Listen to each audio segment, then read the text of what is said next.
A little over a year ago, I switched to using Adobe Fresco as my full-time digital illustration app on my iPad, and honestly, I have never looked back. And I've kind of made it my personal mission to share this app with as many creators out there because it is free to download, free to use. You don't actually need an Adobe Cloud subscription to use it, and you can draw in the app using vector brushes. So you can create vector art directly on your iPad with ease. So if that is not enough to convince you that this app is the one that you should be using, then hopefully this mini series will. In today's episode, we are going to dive into the 3 different kinds of brushes in the Adobe Fresco app and why that is the reason I think it sets it apart from all other drawing apps out there in the app shop, in the market, wherever you're looking for apps. So go grab your iPad and let's dive into it. Before we get started with today's episode, if you are new here and this is the first video you are watching, hi, my name is Laura. I am a digital illustrator and content creator, and welcome to my cozy creative corner of the internet. In the last episode, I shared a full tour of the Adobe Fresco app. So if this is the first video you were watching and you didn't see that video and you are brand new to using Adobe Fresco, I would recommend that you hit pause on this video and then go back and watch this video first, because I go through the whole app. I break down exactly where every single tool is, from the home screen to workspace to exporting and saving your art. So it may be exactly the video that you need to help you get started with Adobe Fresco. In this video, however, we're going to do a little bit of a deep dive on brushes, because in Adobe Fresco, they are very different to any other app that I've used. There are 3 types of brushes that you can use in Adobe Fresco, and we are going to look at and break down each one of them today. So let's go ahead and open up our iPads and take a look at these different kinds of brushes and what makes them different to each other and when you should be using each one.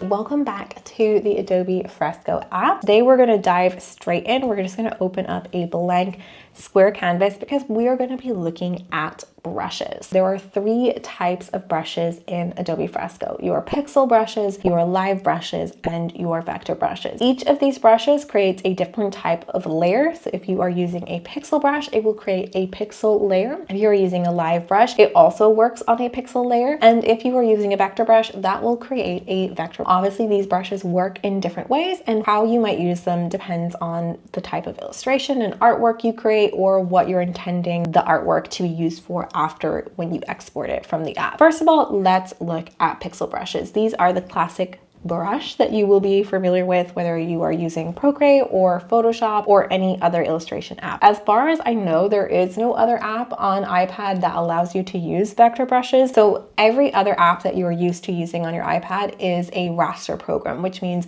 you draw in pixels. When we tap on our pixel brush icon, which is this little brush with the little pixel icon beside it, we get all of our brushes from our brush library. We can favorite brushes by tapping on them and giving them a little star, and then they save into our favorites section. We can also import new brushes from the Adobe Fresco brush library by tapping on this Add Brushes button and then Discover New Brushes. Adobe Fresco already have a ton of brush packs that you can add to your brush library. So let's go ahead and tap Add for this dry media brush. So then it's going to show you that it is downloading it. And then when it's done downloading it, you tap Done, you go back to your pixel brush library, and it will be down here in the bottom in the library brushes.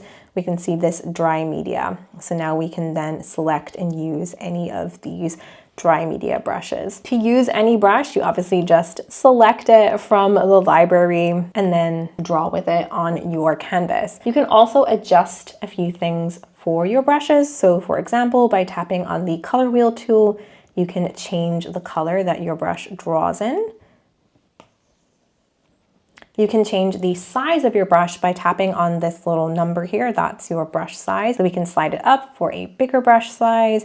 We can slide it down for a smaller brush size, or we can just tap on the number. We can press and hold on the number. If we know that we specifically want the brush to be 125 pixels, we can put in 125, and then we can draw in a brush size that we want. This little tool here is our smoothing tool. So this increases the stability of the brush. So the more we have the smoothing tool up, the less jitter that we get when using our brush. If you are a new digital artist or you're new to drawing on your iPad, I highly recommend increasing that smoothing tool because it's going to help you get those like smooth lines with less shake in them, especially if you're drawing like smaller, thinner lines or little details. And you can adjust and change this at any time by sliding up and down that toggle. Next, we have our draw inside or behind tool. So let me go ahead and change the color so you can see how this works.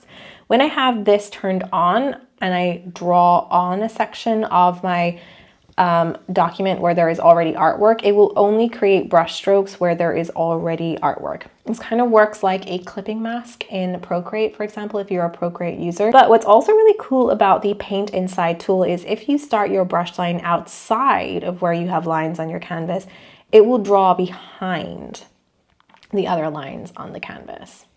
So this is really cool if you want to add a little detail on top of an illustration that you've already created, or if you want to add a little detail behind where you've already created that illustration without adding new layers. Finally, we have our brush settings down here at the bottom. So we can tweak and adjust pretty much everything about this brush. We can change the spacing of the texture. So if we want it to be a little bit more jittery, we can change the angle of the brush by sliding this toggle around. We can change the blend mode of the brush. We can adjust the shape dynamics from the brush size to the minimum diameter. We can also change things like the pressure settings, the opacity of the brush based on the pressure. So there's a lot that we can tweak and change about our brush. So if you're like me and you like to personalize your brush to be just exactly the way that you want, you can tweak and edit basically everything about the brush. What I really like about this is as you tweak and edit the brush, you can actually save that as a brand new brush. So if you want to keep the original brush with the original settings to come back to, you don't have to worry about changing so much and not being able to get back to the original settings. You can tap to save this as a new brush. You can also even include the color. So if you want to like create a specific brush with a specific blend mode and you want Adobe Fresco to always remember the color that you were creating the settings with, you can include that. You can save it to your library. You can change the name of it and then save, and it will create a new brush inside in your library. So inside in your library brushes, you'll see a section that says My Library, and in there will be the brushes that you have created. The other thing that you can do is tap this reset button. So this will actually reset the settings on the brush and take them back to what they originally were. So if you are tweaking and editing things and you do something that you're not sure what you did or how to get back to how the brush was before, you can just quickly tap that reset button down there and it will take the settings back and it will reset the brush. So that is pixel brushes. There are tons to choose from here. The other really helpful thing to know about pixel brushes in Adobe Fresco is that you can actually import pixel brushes from Etsy or Creative Market or Photoshop. Basically, Photoshop brush packs are compatible with Adobe Fresco. So if you are someone who is a Photoshop user and you already have Photoshop brush packs, you can save them to your iCloud files and then open them up here in Adobe Fresco. If you are brand new to using Adobe Fresco and you would like to go and get specific types of brushes to replicate art that you've already created traditionally or you've created in other apps, you can go ahead and search on Etsy or Creative Market for Photoshop brush packs and import them into Adobe Fresco. Let's move on to our next type of brush, which is our live brushes. So I'm going to go ahead and create a new layer. We're going to hide our pixel brush layer and we're going to switch to live brushes. Just like with pixel brushes, we tap on the brush to use it and then we tap again to access our brush library. Now, live brushes, they're is a more limited selection to what we can use. We can select from watercolor or oil brushes. Let's go ahead and select the watercolor one first because I feel like this really does show off what the live brush can do. But basically, live brushes are designed to mimic traditional medium brushes. If we tap on this watercolor soft wash brush and then we start to paint on our canvas, you'll see that it really mimics the flow of a wet watercolor brush. These brushes are really pressure sensitive, so I'm only lightly tapping on my brush. It gives me like this really light transparent wash, whereas if I press more and press and hold, you get like this water bleed that mimics what a traditional brush would do. What I really love about these live brushes is they do actually react with different brush strokes like a live brush would have. So you can see where my lines cross, they bleed into each other. And if I change my brush color and actually paint on top of an area that I've already painted on, it will actually start to mix the colors. So if you are a traditional artist, the live brushes are really fun to play around with to replicate traditional medium styles. Let's have a look at the oil brushes to see how they behave. So let's go ahead and select this oil paint chunky brush. And again, if I change the color and then start to mix them together, you'll see that it actually does mix the paint colors. Let's get a red brush. And then a blue one. And then in the middle, this will like make a purple color.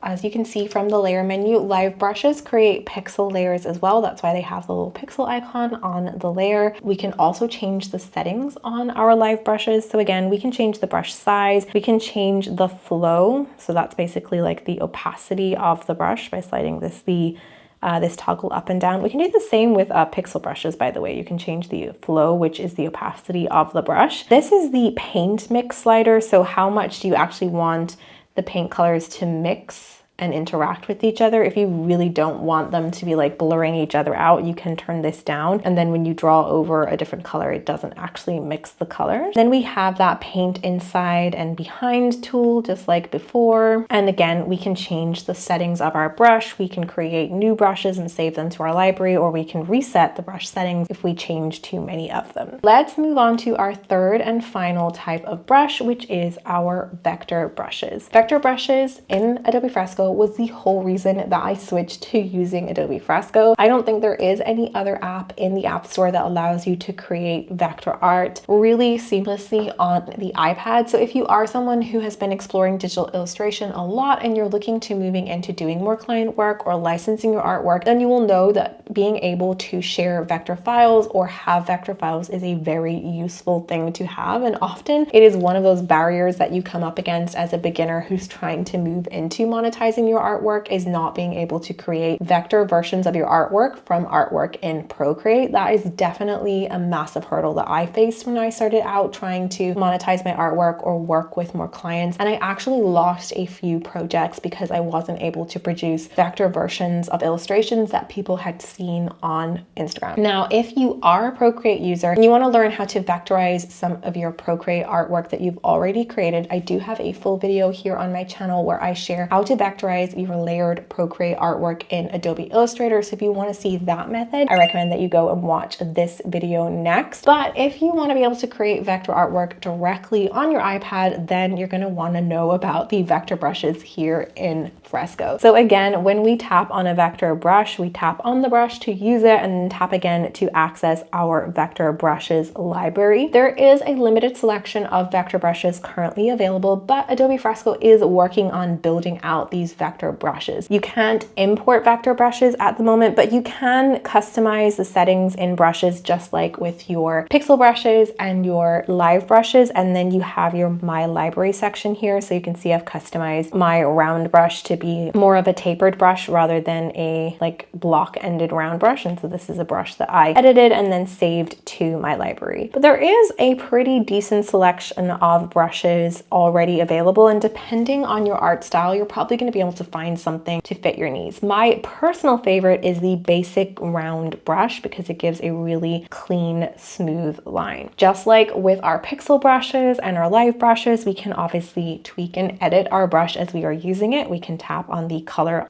wheel, obviously, to change the color of our brush. We can change the size of our brush by moving up and down the size slider. And then again, we can change the smoothing, which is really handy if you want to draw smooth, detailed lines. Like in my kawaii art style, I play with the smoothing a lot to get it just right. We then do again have this paint inside or on feature. So if we start on as something that we've already drawn, it will only draw on that.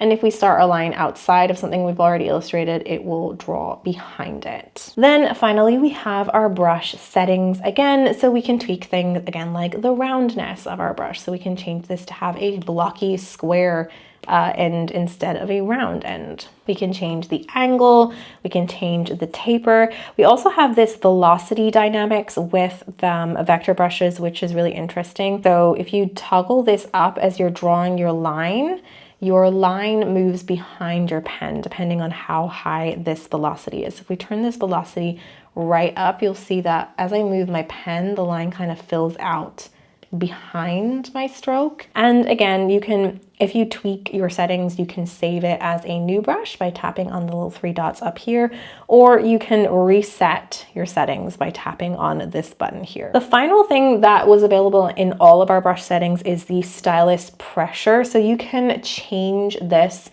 depending on how heavy or light you lean on your brush. You'll see that I have turned my Stylus pressure way down here to light so that it's a little bit less reactive to how heavy I lean on my brush.